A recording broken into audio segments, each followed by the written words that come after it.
প্রকৃতির এক ভয়াল ও নির্মম থাবায় মুহূর্তের মধ্যেই যেন মৃত্যুপুরীতে পরিণত হয়েছে নেপাল ও তিব্বত সীমান্ত সংলগ্ন বিস্তীর্ণ হিমালয় অঞ্চল।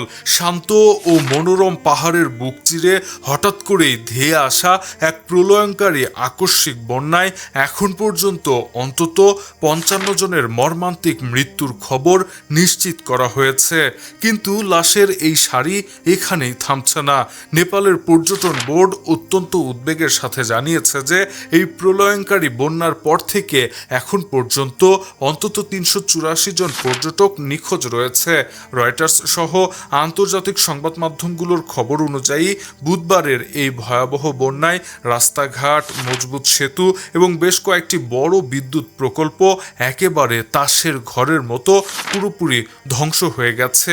ভোতেকোশি নদীর পানি প্রবল স্রোতে দুই কুল ভাসিয়ে নিয়ে গেছে নেপালের নুয়াকোট এবং ধাদিং জেলার বিশাল একটি অংশ।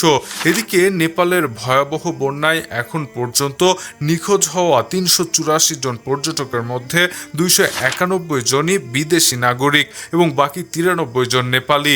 বিদেশি পর্যটকদের এই তালিকায় অন্তত ১০৫ জন ভারতীয় এবং ১২ জন যুক্তরাজ্যের নাগরিক রয়েছেন বলে কর্মকর্তারা নিশ্চিত করেছেন। এদিকে পাহাড়ি ঢলের তোড়ে সবকিছু এমনভাবে ভেসে গেছে যে নিখোঁজ এই মানুষগুলোর বেঁচে থাকার আশা ক্রমশ ক্ষীণ হয়ে আসে। মূলত তিব্বত অংশ থেকে ধেয়ে আসা পানির এই অকল্পনীয় স্রোত পুরো এলাকার যোগাযোগ ব্যবস্থা সম্পূর্ণ বিচ্ছিন্ন করে দিয়েছে।